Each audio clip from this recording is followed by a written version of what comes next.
Pour visiter Bangkok, quoi de mieux qu'emprunter le Chao Phraya, le Seigneur des eaux, le fleuve artère qui traverse la ville de part en part et se ramifie en une multitude de canaux appelés klong.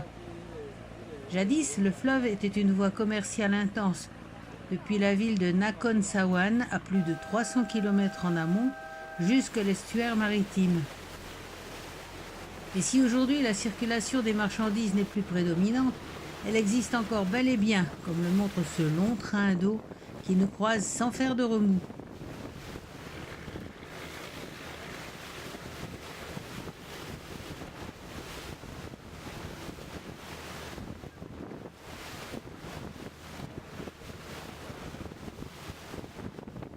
Nous sommes dans un bateau-taxi, un de ces grands longues queues qui nous emmène de la ville moderne aux bâtiments gigantesques jusqu'au centre-ville touristique. Et déjà nous arrivons à la hauteur de Wat Arun, le temple à la haute flèche khmer, malheureusement en travaux en ce moment. Non loin d'ici se trouve le Grand Palais et le temple Wat Pho, avec son Bouddha allongé, deux bonnes raisons de sauter en marche. Mais le bateau file déjà.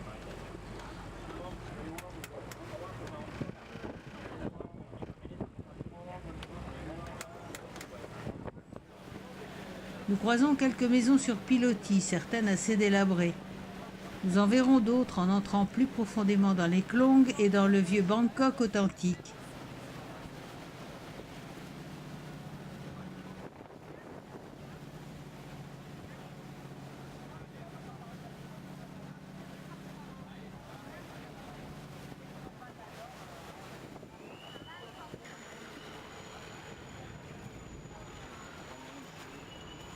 On double à présent le condominium Bangkok River Park, construit en 1994 et qui prend des airs de tour de Pise grâce à la gîte du bateau.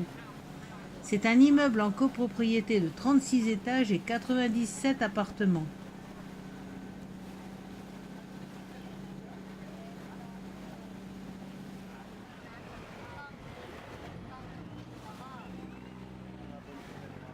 Après avoir doublé un restaurant de luxe et un établissement de spa, nous doublons le Grand Palais qu'il faut impérativement visiter.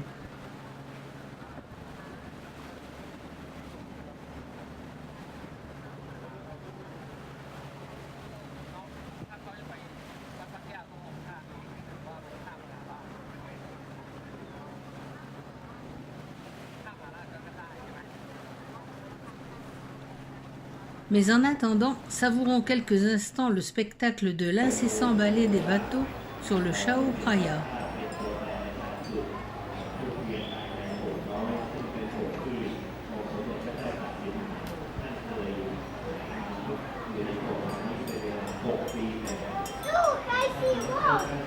Yeah. Come on in there. Come on. Come on in there. Go in there in a minute, Bob. Alex? Go in there in a minute. Go in there.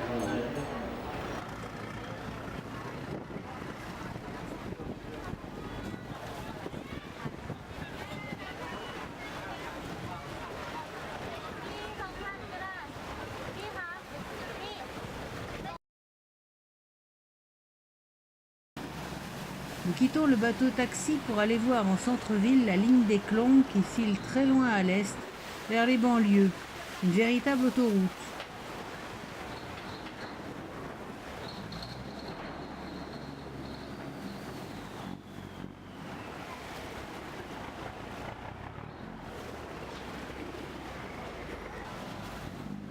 Mais plus modestement, au niveau de Golden Mountain, en route pour une petite virée sur les canaux.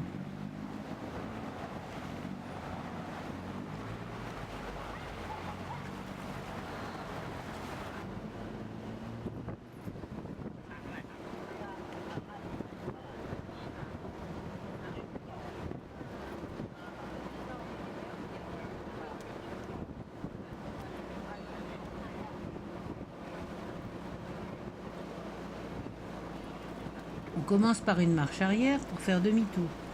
Les bateaux longue queue sont délicats à manœuvrer.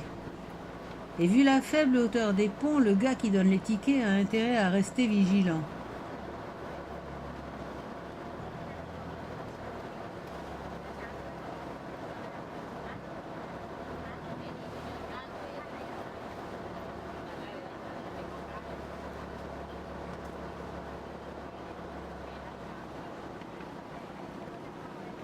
Pour 9 bahts, soit à peu près 25 centimes, on pénètre dans le monde réel des tailles ordinaires, loin des touristes.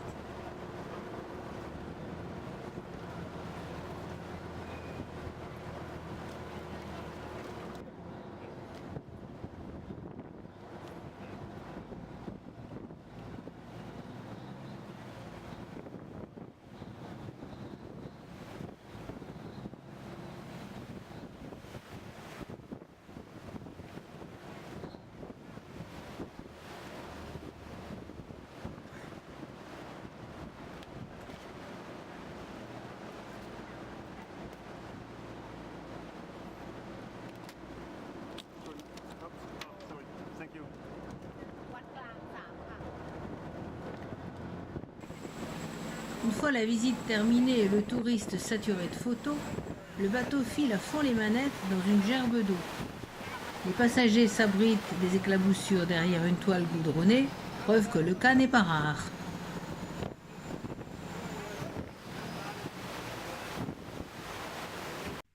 Après s'être remonté dans le temps et un passage sur un tout petit klong désaffecté, on reprend un longue queue pour se rapprocher de Chao Phraya.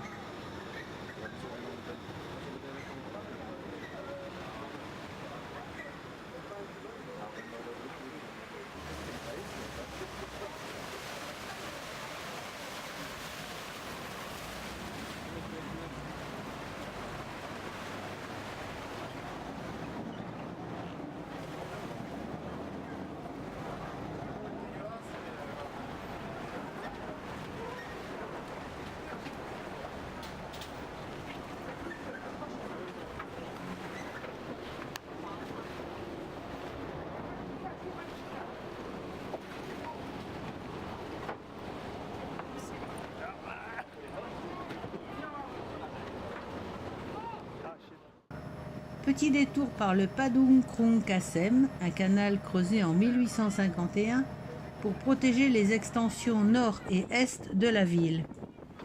7 forts ont été construits sur ces rives, maintenant désaffectées.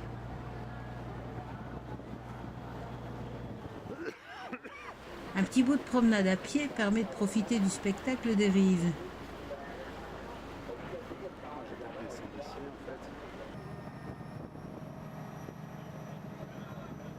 Et de s'arrêter un instant sur les petites maisons sur pilotis, habitat bien précaire des plus pauvres de Bangkok. Quand vient la saison des pluies et que l'eau monte parfois jusqu'à l'intérieur des maisons, l'humidité est partout. Mais l'eau courante a-t-elle au moins le mérite de chasser ordures et eaux croupissantes pour une saison?